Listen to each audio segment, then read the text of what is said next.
warahmatullahi wabarakatuh. Innal hamdalillah nahmaduhu wa nasta'inuhu wa nastaghfiruh wa na'udzu billahi min shururi anfusina wa min sayyiati a'malina. Man yahdihillahu fala mudilla lahu wa man yudlil fala hadiya lahu. Asyhadu an la ilaha illallah wahdahu la syarika lahu wa asyhadu anna Muhammadan 'abduhu wa rasuluh. Qala Allah ta'ala fi kitabihil karim, ya ayyuhalladzina amanu taqullaha haqqa tuqatih wa la tamutunna illa wa antum muslimun. Ya ayyuhan nasu taqu rabbakum alladzi khalaqakum min nafsin wahidah wa khalaqa minha zawjaha wa batha minhuma rijalan katsiran wa nisaa'a.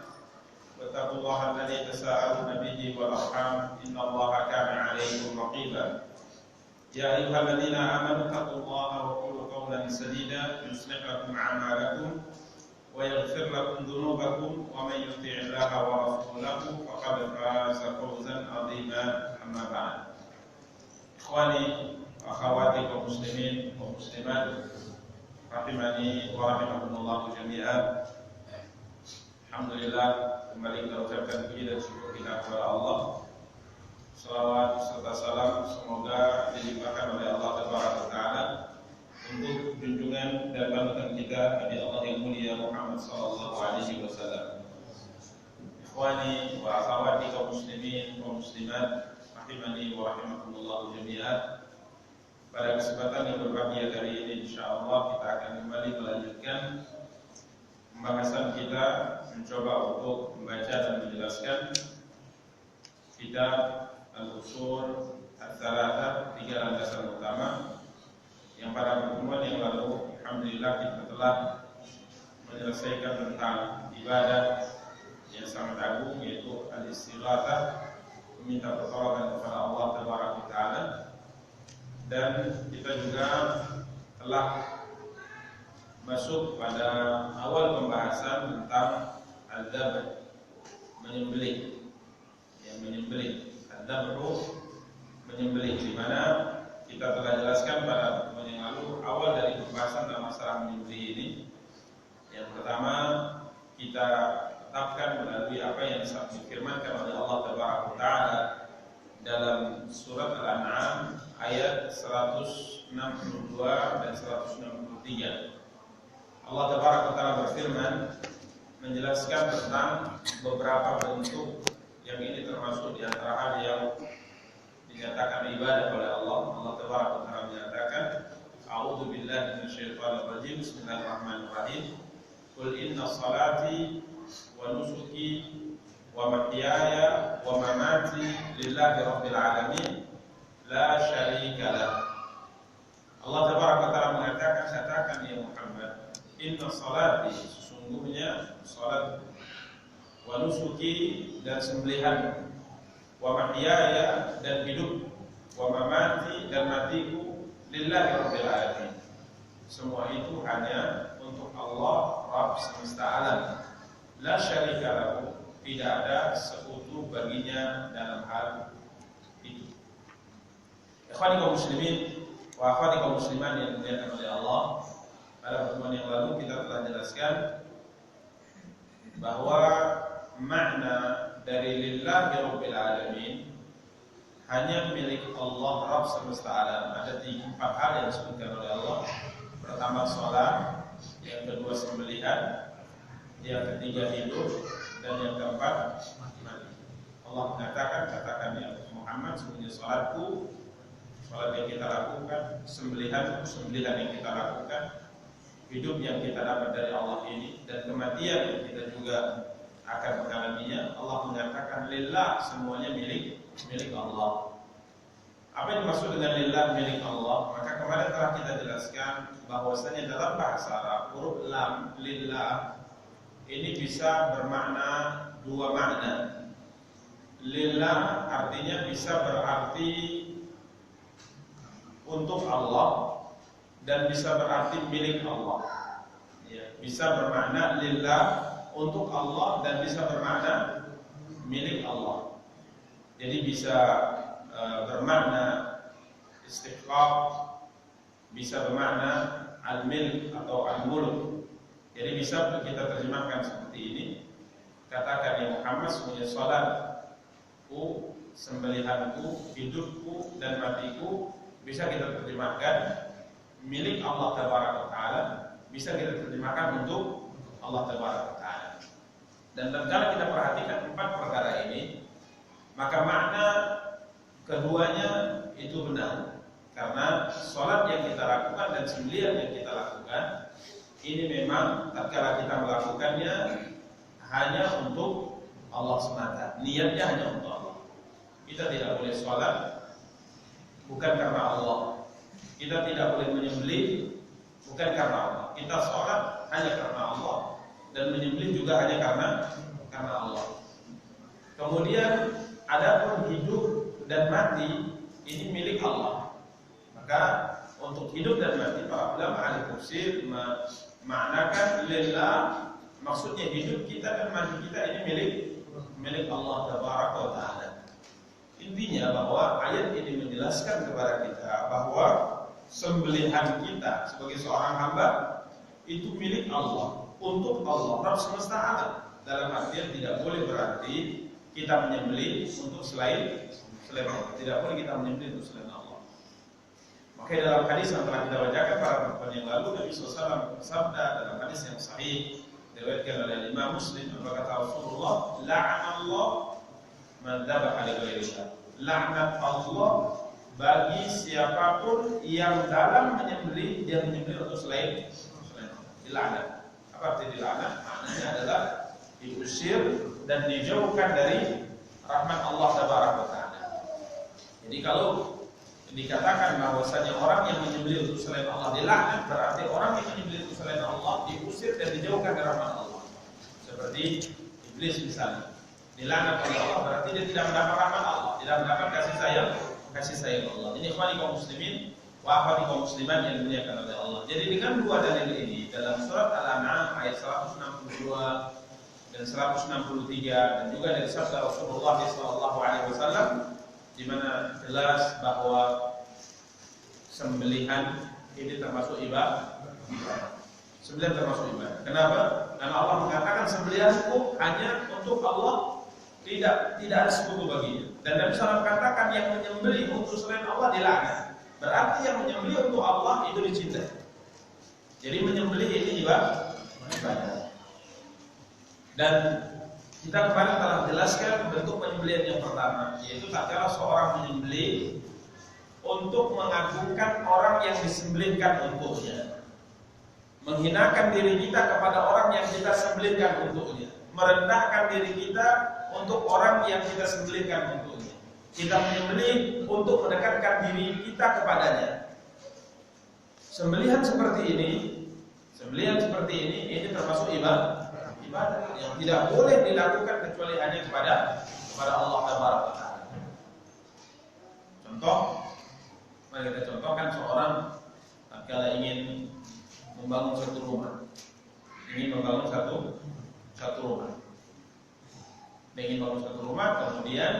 karena takut ada gangguan, mungkin rumahnya besar. Kalau rumahnya mungkin kecil nggak apa ya. Ya rumahnya kecil tidak. Biasanya rumah-rumah yang besar atau proyek-proyek besar. Kalau mereka ingin membangun satu jembatan, membangun suatu rumah besar, mereka takut nanti dalam pengerjaannya ada gangguan dari alam lain, dari jin, dari yang lainnya. Maka akhirnya mereka menyembelih satu sembelihan untuk agar kiranya makhluk-makhluk itu tidak mengganggu dalam pekerjaan yang akan dilakukan. Dan yang biasanya kepalanya itu ditanam. Biasanya kepalanya apa? Ditanam. Ya, tanam. Ini umat muslimin yang dimuliakan oleh Allah. Bentuk sembelihan ini bentuk sembelihan yang termasuk ibadah yang kalau dilakukan untuk selain Allah berarti seorang itu terjatuh ke dalam syirik. Sembelihan seperti ini tidak boleh dilakukan hanya untuk Allah. Itu yang kita lakukan di Idul Adha. Kita menyembelih untuk mendekatkan diri kita kepada Allah, mengharapkan kebaikan dari Allah, agar kiranya Allah menjauhkan dari kita malapetaka dengan sembelihan kita. Sembelihan seperti ini hanya boleh diniatkan untuk Allah. Kalau kita niatkan sembelihan seperti itu untuk selain Allah, inilah kesyirikan. Inilah yang dinyatakan oleh Nabi, siapa yang menyembelih untuk selain Allah, maka dilaknat oleh Allah Taala. Ini kaum muslimin yang dimuliakan oleh Allah. Ini bentuk yang pertama, sembelihan yang termasuk ibadah. Yang kedua, sembelihan yang dilakukan oleh seorang ikraman lil dhaifil, untuk memuliakan seorang tamu yang datang kepadanya. Atau sembelihan walimatin li'urs, sembelihan yang kita lakukan untuk acara walimah pernikahan yang sedang kita lakukan. Jadi kita yang mulia sesal mengatakan dalam hadis, "Man kana yu'minu billahi wal yawmil akhir falyukrim dhaifa." Nabi sallallahu mengatakan, siapa yang beriman kepada Allah dan kepada hari akhir, maka hendaknya dia memuliakan tamunya. Bagaimana bentuk pemuliaan tamu? Tergantung kemampuan ekonomi yang kita punya dan juga adat istiadat. Kalau di Arab biasanya memuliakan tamu itu dengan menyembelih seekor kibas, kambing. Nah, ini memuliakan tamu. Kalau kita biasanya enggak, minimal menjadikan roti ya, minimal. Tapi alhamdulillah. Atau minimal air putih. Ini diperintahkan oleh syariat. Siapa yang beriman kepada Allah pada hari akhir, muliakanlah tamunya. Coba lihat Nabi Ibrahim alaihi salatu wasallam, datang tamu kepadanya 2 orang. Kiranya 2 orang ini adalah malaikat. Beliau tidak tahu. Setelah datang langsung ke belakang, sembelih anak sapi yang masih muda yang gemuk, sembelih. Kemudian dia hidangkan, dimasak, dihidangkan. Kiranya 2 tamu tersebut karena malaikat, maka mereka tidak mau memakannya. Ini sunnah ya. Jadi kalau kita datang tamu, kemudian kita sembelih seekor ayam, kita sembelih kambing, karena tamu tadi awalnya kita tidak ada keinginan untuk menyembelih apapun, tapi karena tamu datang kita sembelih karenanya. Ini sembelihannya bukan syirik. Ini bukan syirik. Ini hanya untuk memuliakan apa? Dan juga misalnya beliau mengatakan sembelihan untuk walimah. Suatu hari Abdurrahman bin Auf radhiyallahu taala datang kepada Rasulullah SAW. Abdurrahman bin Auf muhajirin datang ke kota Madinah dalam keadaan miskin, tidak memiliki apapun. Dia hanya berangkat dari kota Mekah menuju Madinah membawa pakaian yang dia pakai saja. Namun subhanallah, dalam keadaan susah seperti itu, teman-temannya dari kalangan Ansor ingin berbagi kepadanya, tapi dia tolak semuanya. Dia hanya mengatakan, tunjukkan kepada aku di mana pasar kalian. Beliau ingin berdagang. Subhanallah, beberapa hari berdagang, dan beliau adalah ahli dalam perdagangan. Kiranya bertemu dengan Rasulullah SAW, sudah tercium dari tubuhnya bau minyak wangi khusus. Berarti pengantin baru. Maka Nabi SAW mengatakan, "Mahya Abdurrahman." Apa ini Abdurrahman? Baru saja kemarin datang dalam keadaan miskin, gak punya apa-apa, kalau tiba-tiba sudah wangi, ini pengantin, aku nikah atau gimana? Maka dia mengatakan, "Nah, berapa mahal yang kau kasih, dari mana?" Dia mengatakan, "Diwan nawadin bin dahab." Beberapa dinar dari emas. Jadi bukan gak kasih mahal, saya kasih mahal ya Rasulullah. Maka Nabi SAW mengatakan, kenapa tidak manggil-manggil yang lain, misalnya walimah? Aulin walau bisyad. Buatlah walimah walaupun hanya sekedar menyembelih seekor kambing. Sekedar menyembelih seekor kambing, sekedar ini di sana. Kalau kita ya sekedar potong telur atau tempe apa-apa. Ya, yang penting ada dipanggil orang untuk apa? Walimah. Jadi terkadang kita menyembelih untuk walimah ini bukan syirik. Ini bukan syirik. Ya sekalipun awalnya kita tidak niat untuk menyembelih, tapi tatkala kita menyembelih ini bukan syirik. Kenapa? Tidak ada niat kita untuk mendekatkan diri kepada orang yang kita sembelihkan itu. Kita datang ke rumah seorang, kemudian dia menyembelih. Enggak ada keinginan orang tadi kecuali hanya memuliakan kita, menghormati kita. Bukan ingin mendekatkan dirinya ke kita, mengharapkan balasan dari kebaikan dunia maupun akhirat kepada kita, tidak. Atau takut daripada gangguan kita, tidak. Tidak ada merendahkan diri kita kepada tamu tadi. Ini kaum muslimin dan dimuliakan oleh Allah. Maka para ulama mengatakan bahwa ini bukan termasuk kesyirikan. Atau bentuk yang ketiga kata para ulama adalah menyembelih untuk bersenang-senang, baik untuk makannya atau untuk berdagang dengannya. Ini juga tidak masalah, ini bukan termasuk daripada kesyirikan. Ini kaum muslimin dan dimuliakan oleh Allah, 3 bentuk sembelihan. Yang pertama, kalau niatnya mendekatkan diri kepada yang disembelihkan untuknya, merendahkan diri kita kepadanya, takut daripada gangguannya sehingga kita menyembelih sesuatu, maka ini termasuk sembelihan ibadah yang tidak boleh dilakukan kecuali hanya untuk Allah. Nabi Nabi SAW Allah mengatakan, sesungguhnya salatku, sembelihanku, hidupku dan matiku milik Allah Rabb semesta alam, la syarika, tidak ada sekutu baginya dalam hal ini. Jadi tidak boleh kita mempersekutukan Allah, melakukan kesyirikan dalam penyembelihan. Ini kaum muslimin yang dimuliakan oleh Allah. Nabi mengajar siapa yang menyembelih untuk selain Allah, maka dilaknat oleh Allah tabaraka wa taala. Ini kaum muslimin wa kaum muslimat yang dimuliakan oleh Allah tabaraka wa taala. Kemudian selanjutnya, dan ini adalah bentuk ibadah yang terakhir yang disebutkan dalam kitab ini, mengenal Allah tabaraka wa taala. Setelahnya kita akan masuk kepada landasan yang kedua, yaitu mengenal agama Islam. Ya, kita akan bahas ibadah yang terakhir yang disebutkan oleh beliau, yang masuk dalam bentuk mengenal Allah tabaraka wa taala. Maksudnya ibadah-ibadah ini tidak boleh dilakukan kecuali hanya untuk Allah tabaraka wa taala. Yang terakhir adalah an-nadar. Ya, yang terakhir nadar. Nadar, para ulama memberikan definisi daripada nadar. Nadar itu adalah ilzamu al-insani nafsahu bi syai'in ma aw ta'atan lillahi ghaira wajiban. Seorang mengharuskan, mewajibkan untuk dirinya melakukan sesuatu ketaatan untuk Allah taala yang akhirnya tidak wajib baginya. Mengharuskan dirinya, mewajibkan atas dirinya melakukan sesuatu ketaatan kepada Allah yang akhirnya perbuatan tersebut tidak wajib. Ini nadar. Ini sudah kita bahas belum kemarin? Udah? Belum ya? Kayaknya sudah dibahas. Atau di tempat lain saya bahas ya, terulang-ulang di benak saya, ucapan saya ini.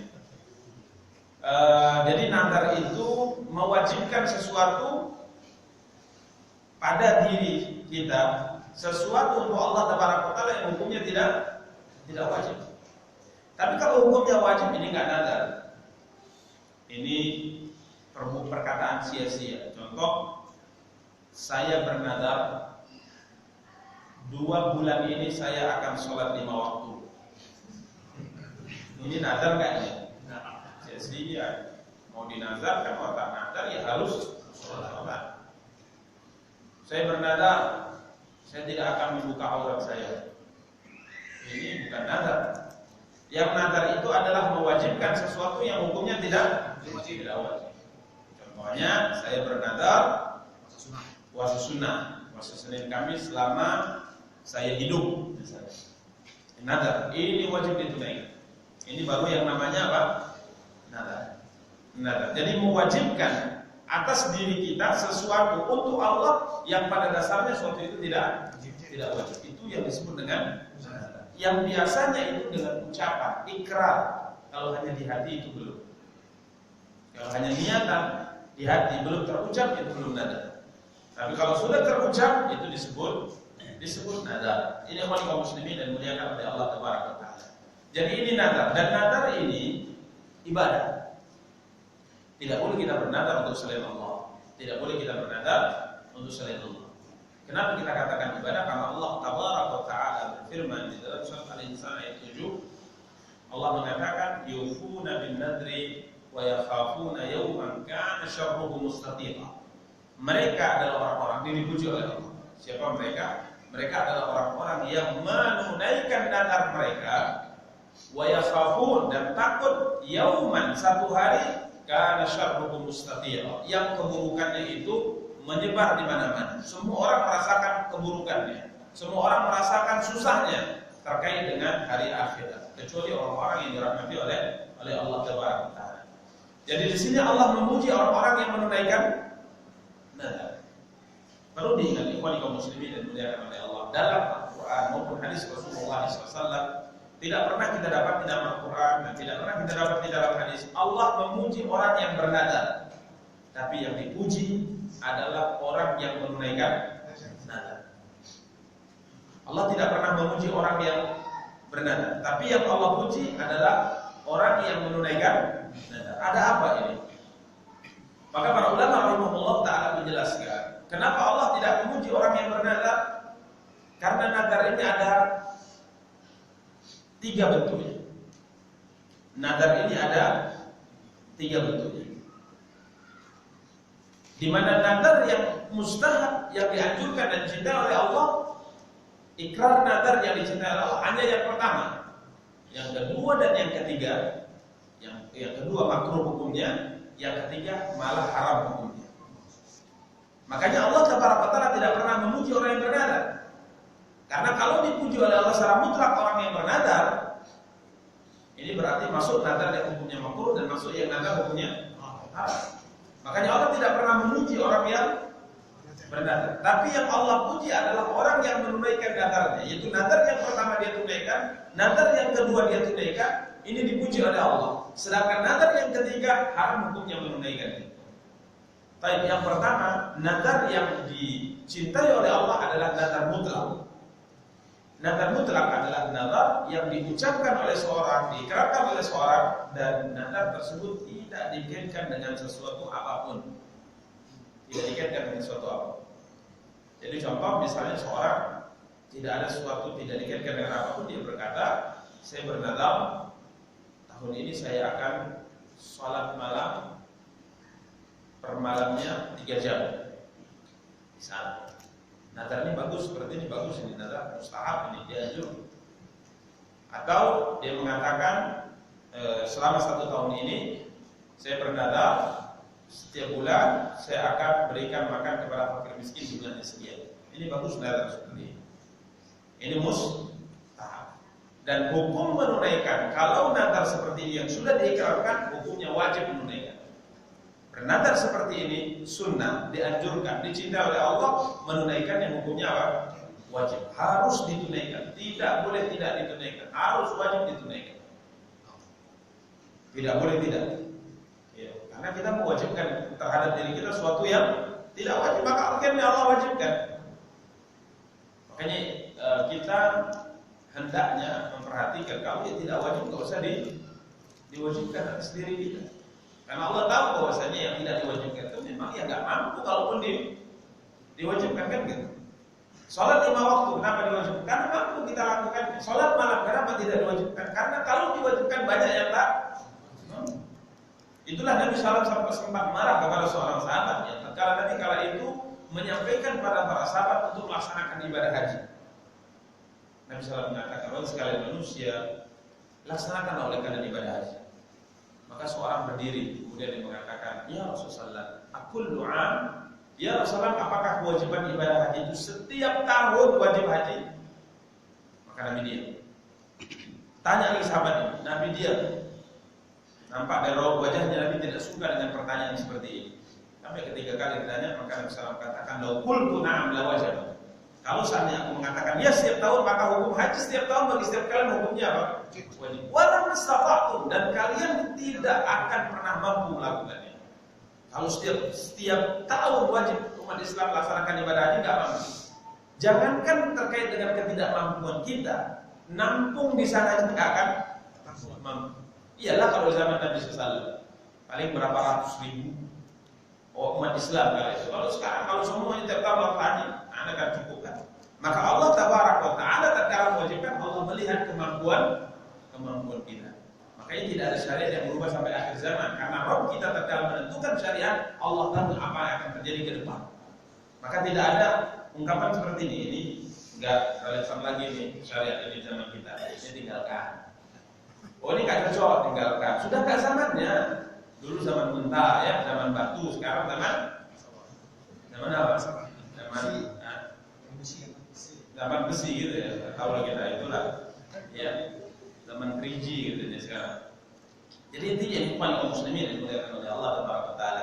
Jadi syariat ini memang diwajibkan oleh Allah pada zaman Nabi kita yang mulia SAW, memang cocok diterapkan sampai akhir zaman. Karena memang nabinya cuma beliau, penuntut para nabi, nggak ada lagi nabi setelah beliau. Maka syariatnya sesuai dilakukan pada setiap zaman. Maka tatkala Allah wajibkan sesuatu, Allah tahu sesuatu tadi cocok dilakukan sampai akhir zaman. Tatkala Allah larang, larangan tersebut memang sesuai untuk kemaslahatan manusia sampai akhir zaman. Jadi ini kaum muslimin. Jadi kita kalau tidak wajibkan oleh Allah nggak usah kita wajibkan. Tapi kalau sudah kita wajibkan dengan nadar mutlak seperti ini, maka wajib kita tunaikan. Ini bentuk nadar yang pertama, disebut dengan nadar mutlak. Nadar yang tidak dikaitkan dengan suatu apapun. Nadar yang kedua adalah nadar muqayyad, nadar yang dikaitkan dengan sesuatu. Contoh, dia berkata, jika seandainya saya sembuh dari penyakit saya ini, saya bernadar akan memberi makan 100 orang fakir miskin. Oh, ini nadar yang paling banyak. Kalau nadar yang pertama tadi pernah kita dengar, Pak? Sejauh yang kita selama kita hidup, ya walaupun belum terlalu tua ya, tapi belum pernah kita dengar orang nadar seperti ini. Yang kebanyakannya nadar itu dikaitkan dengan suatu. Kalau saya lulus jadi pegawai negeri, saya akan sholat malam selama sebulan, kan gitu. Kalau saya naik pangkat, saya akan ini dan ini. Kalau ini yang paling banyak. Nadar seperti ini hukumnya makruh, dibenci oleh Allah. Dibenci oleh Allah, hukumnya makruh. Tapi menunaikan nadar ini hukumnya wajib. Jadi kalau sudah diikrarkan, walaupun dikaitkan dengan sesuatu, wajib ditunaikan. Tapi hukumnya apa? Makruh. Nadar seperti makruh. Kenapa makruh? Nabi kita mulia sallallahu alaihi wasallam sendiri yang mengatakan dalam hadis, Nabi melarang nadar seperti ini. Nabi sallallahu melarang nadar muqayyad, nadar yang dikaitkan dengan hal-hal tertentu seperti ini. Bahkan beliau mengatakan, innahu la ya'ti bi khair. Nadar seperti itu sama sekali tidak akan mendatangkan kebaikan. Ada kebaikannya. Karena sebagian orang menganggap kalau nadarnya seperti itu, biasanya apa yang kita inginkan dikasih oleh Allah. Kan itu banyak pola pikir masyarakat. Ada orang mengadu seperti ini. Aduh, saya sudah ujian PNS 2 kali sudah, tapi kok enggak lulus. Maka datang seorang mengatakan, nadarkan saja kalau lulus, insya Allah akan lulus. Kan gitu kebalikan Allah. Aduh, si fulan itu saya berusaha membuka bisnis kok kayaknya macet kali, nggak ada untungnya. Kalaupun untung paling tipis. Maka sebagian orang mengatakan, nadarkan kalau berhasil sekian akan saya infakkan, sekian akan saya inikan. Kalau berhasil saya akan bangun ini, berhasil saya akan bantu ini. Biasanya kalau seperti itu, apa yang kau inginkan tidak dapat. Ini dibantah oleh Rasulullah. Innahu la ya'ti bil khair. Nadar muqayyad sama sekali tidak akan mendatangkan apa? Kebaikan. Wa inna ma yustakhraju bihi minal bakhil. Nadar itu hanya dilakukan oleh orang yang pelit. Orang yang pelit. Kenapa pelit? Orang pelit itu kalau nggak ada sesuatu yang dia nggak mau, itu orang pelit. Kan gitu. Dia nggak mau berbagi kecuali kalau balik untung. Ya, satu-satu pun nggak mau dia. Biasanya satu balik 10. Ada 10. Ini orang-orang pelit seperti ini. Dia bilang sama Allah, ini saya akan lakukan ini, kalau dapat ini saya akan beribadah. Bahkan sebagian ulama mengatakan sepertinya ada rada-rada mengancam Allah. Makanya ini hukumnya makruh. Seperti dia mengatakan, Tuhan, ya Allah, kalau penyakitku ini nggak sembuh, aku nggak mau kasih makan fakir miskin. Kan seperti itu kayaknya. Ya Allah, kalau ini ujian ketiga kali ini saya nggak lulus PNS juga, nggak mau saya ngasih ini dan bangun infak masjid, nggak mau saya. Kan seperti itu. Layakkah seorang muslim seperti itu? Tidak layak. Maka kalau nadar saja, kalau sekiranya dengan syurga, karena nadar ini ibadah mutlak, lakukan nadar mutlak. Dan subhanallah, nadar yang dikaitkan dengan sesuatu ini wajib juga ditunaikan kalau sudah diikrarkan, tidak boleh tidak. Ini kaum muslimin yang dimuliakan oleh Allah Tabaraka wa Taala. Adapun bentuk nadar yang ketiga adalah nadar untuk maksiat. Pernah dengar orang nadar maksiat? Belum pernah ya. Kalau saya lulus PNS, saya undang teman-teman saya nyabu. Ya, banyak Pak ya. Ini nadar maksiat ya. Banyak Pak ya. Itulah lulus PNS dia nyabu ya. Hasil jadi bupati, undang kawan-kawan di rumahnya nyabu. Kebikor. Nah, ini maksiat seperti ini ya. Tidak boleh. Nabi SAW mengatakan, "Man nadhara ya'si Allah fala ya'si." Siapa yang menadar untuk bermaksiat kepada Allah, jangan melakukan nadarnya. Haram hukumnya. Atau mungkin nadar maksiat yang termasuk bahagian syirik. Contoh, jika seandainya proyek ini jebol, saya akan menyembelih seekor kerbau di pohon yang dikeramatkan itu. Ini nadar syirik, tidak boleh. Atau di kuburan wali tertentu, sembelih di sana. Ini nadar syirik. Kita katakan sembelihan tadi hanya untuk Allah. Nadar seperti ini kata Rasulullah tidak boleh. Sampai bernadar untuk menyembelih untuk Allah di tempat yang biasa disembelih untuk sesembahan selain Allah, ini juga dilarang dalam Islam. Seorang pernah datang kepada Rasulullah dan mengatakan, "Ya Rasulullah, sesungguhnya saya bernadar untuk menyembelih seekor unta di tempat yang namanya buana." Ini kan biasa kadang-kadang orang nadar mutlak atau nadar muqayyad, nadarnya di tempat sesuatu. Saya akan menyembelih kambing misalnya di perumahan ini, saya akan menyembelih di pesantren ini, saya akan menyembelih di tempat ini dan ini biasa. Tapi seorang pernah bertanya kepada Rasulullah, "Ya Rasul, bolehkah saya bernadar untuk menyembelih seekor unta di tempat yang namanya buana?" Maka Nabi bertanya dulu, sebelum Nabi bolehkan, perintahkan untuk menaikkan nadar, Nabi bertanya, "Hal kana fihi idun min ayadil musyrikin?" Apakah tempat buana itu, wahai fulan, biasa dilakukan hari raya orang-orang musyrik? Dia mengatakan tidak. Apakah tempat itu biasa disembelih di tempat itu sembelihan orang-orang yang menyembah pada selain Allah, maksudnya sesaji dan sebagainya biasa diletak di situ? Dia mengatakan tidak, ini tempat biasa ya Rasulullah. Maka Nabi SAW mengatakan, kalau memang demikian boleh, aufi binadri, tunaikan nadar.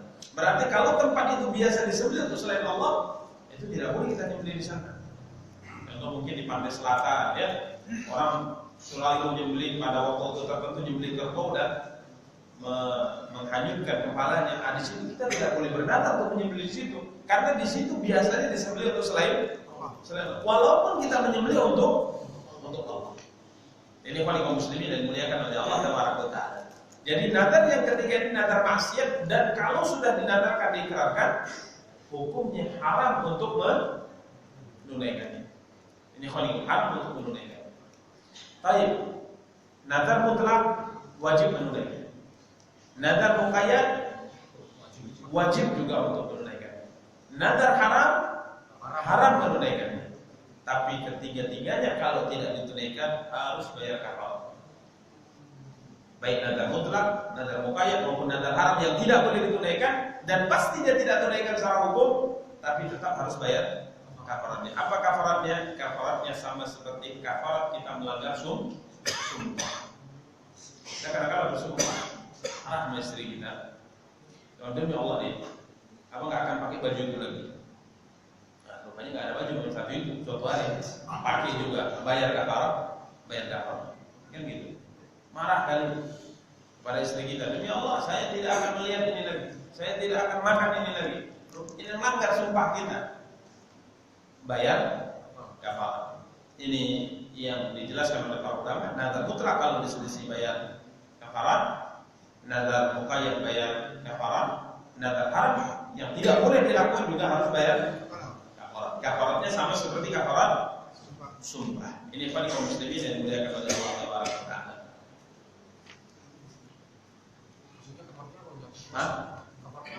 Kafarat sama. Tiga-tiganya sama. Iya sama. Tiga hari. Baik. Iya.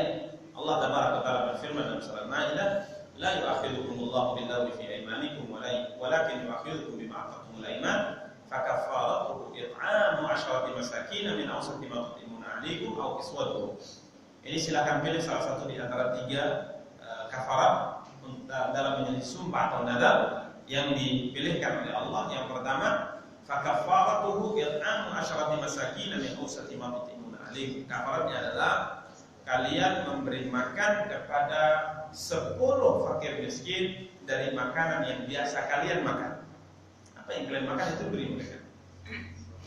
Jangan makan beras ramus, kasihnya beras bulog. Nggak boleh. Ya, hari-hari daging ikan kita kasih tempe telur. Apa yang kita makan biasa? Kalau naik ini bagus. Hari-hari kita makan kangkung, kasih bayar kafarat daging, misalnya bagus. Tapi biasanya masyarakat kita seperti ini. Ya dia pasti kalau kasih ingin yang baik. Biasanya seperti itu. Alhamdulillah. Atau masih pilihan yang pertama, kiswah, beli pakaian untuk mereka. Kira-kira mana yang paling berat ya? Kasih makan atau beli pakaian? Kalau pakaian second apa? Pakaian, yang penting kasih pakaian. Kalau baru alhamdulillah. Pak baju pun mahal sekarang, ya udah kasih makan saja. Jadi ini pilihan yang pertama. Memberi makan 10 orang fakir miskin atau memberi pakaian mereka. Berarti 10 kali memberi makan fakir miskin. Imma 1 orang setiap hari berarti kita kasih sehingga sampai 10 hari, atau 10 orang langsung kita kumpulkan kita kasih kepada mereka. Ini pilihan yang pertama. Pilihan yang kedua, au tahriru raqabah. Kalau tidak kalian lakukan ini, bebaskan budak. Cari budak. Ada? Ada.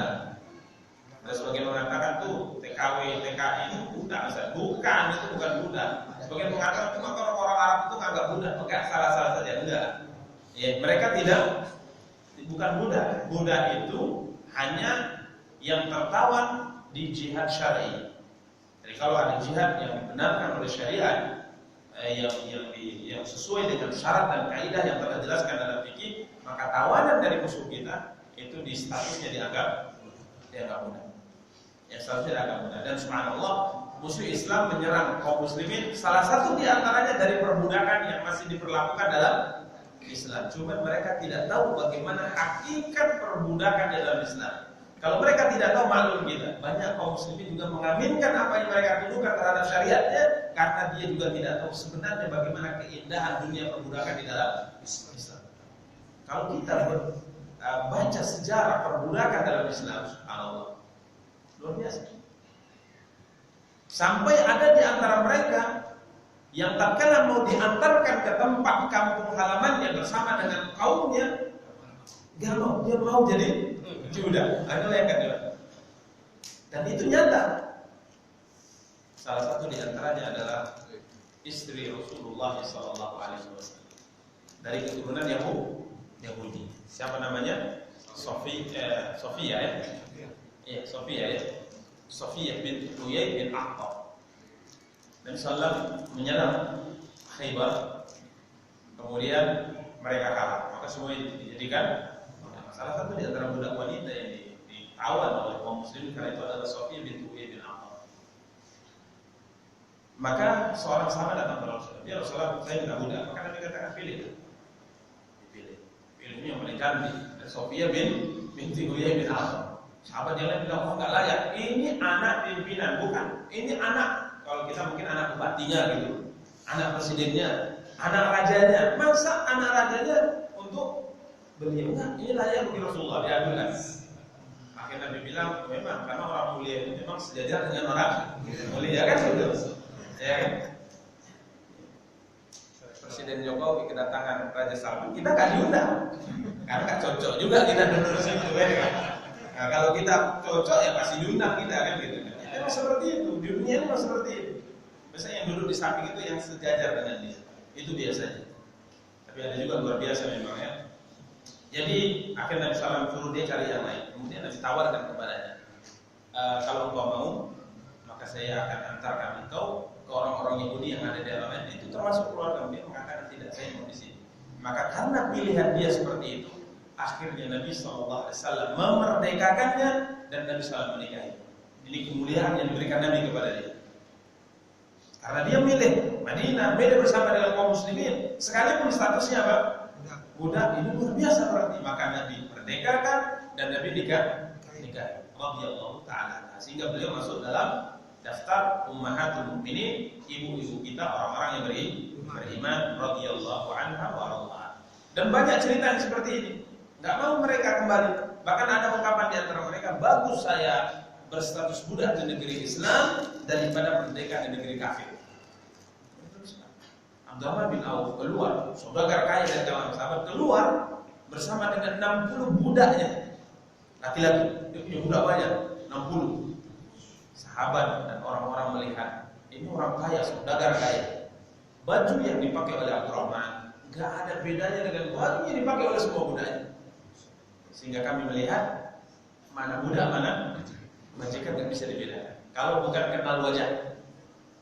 Umar bin Khattab radhiyallahu taala kala datang ke Syam, Amirul Mukminin, bergantian naik kendaraan. Hari ini Umar, esoknya budaknya. Hari ini Umar, besok budaknya. Jadi tuan yang nonton. Tuan yang nonton. Kita belum punya budak, masih punya pembantu rumah tangga, supir. Tapi kalau masuk makan di restoran, dia di mana? Ya, betul ya. Dari uang untuk ambil bungkus sana. Ini belum statusnya belum apa? Belum boleh. Ini yang kita kasih untuk makan di sana itu orang merdeka loh. Ini Islam. Makanya di sini penulis mengatakan dasar yang pertama toleransi, kedua kenali agama kita, agama Islam. Sehingga kita bisa bantah. Ada orang mengatakan, oh kamu belum belajar Islam. Kalau kau belajar Islam dengan baik dan benar, engkau akan tahu bagaimana Islam yang sebenarnya, yang dicontohkan dan diajarkan oleh Nabi kita Muhammad Sallallahu Alaihi Wasallam. Sampai subhanallah, sebelum Nabi menghembuskan nafas yang terakhir, apa pesan Nabi? Dicatat oleh para sahabat. Pesan Nabi terakhir yang dengar oleh sahabat, karena kala itu sahabat masih ada yang masuk keluar menunggu Rasulullah, menunggu Rasulullah. Tapi hari itu, hari Senin sudah tidak ada. Berarti hari Ahad, hari Minggunya, malam Seninnya, para sahabat masih ada yang berkunjung. Apa kata para sahabat? Sesungguhnya wasiat yang terakhir yang aku dengar dari mulut Rasulullah SAW adalah pesan beliau, as-salata wa ma malakat aymanukum. Umatku, jaga salat 5 waktu kalian. Itu pesan terakhir Nabi kita. Jaga salat 5 waktu. Diulang-ulang oleh Nabi. Kemudian Nabi mengatakan, perhatikan budak-budak sahaya kalian. Luar biasa. Jadi budak itu bukan seperti kita bayangkan dikurung, ya kasih makan kayak ayam, bukan. Nabi SAW katakan, beri mereka pakaian sebagaimana kalian pakai. Nabi katakan, beri mereka makan sebagaimana yang kalian makan. Jadi tidak boleh kita makan enak, budak kita makan sisa, tidak boleh. Maka Nabi SAW katakan, jangan bebankan kepada mereka tugas pekerjaan yang mereka tidak mampu mengerjakan. Sehingga banyak akhirnya budak-budak ini masuk ke dalam Islam karena melihat keindahan syariat Islam. Ya, keindahan syariat Islam. Bagaimana baiknya, bahkan kalau mau dijual saja, mau dimerdekakan saja nggak mau dia. Ini banyak dalam sejarah. Mau dijual ke orang lain nggak mau. Saya nggak mau dijual, saya mau di sini aja. Kan? Mau dimerdekakan nggak mau saya merdeka. Saya mau tetap jadi budak. Luar biasa. Ini kalau kita lihat sejarah Islam, ya. Subhanallah, karena banyak kaum muslimin sekarang terpengaruh dengan hal yang tidak benar, akhirnya amal mereka tidak benar. Sebagaimana kita katakan, orang yang statusnya tidak budak sudah diberlakukan semena-mena. Ini kaum muslimin yang dimuliakan oleh Allah Tabaraka wa Taala. Mungkin hanya ini, karena waktunya juga sudah habis. Kita akhiri. Subhanallah wa bihamdihi, asyhadu an la ilaha illa anta, astaghfiruka wa atubu ilaik.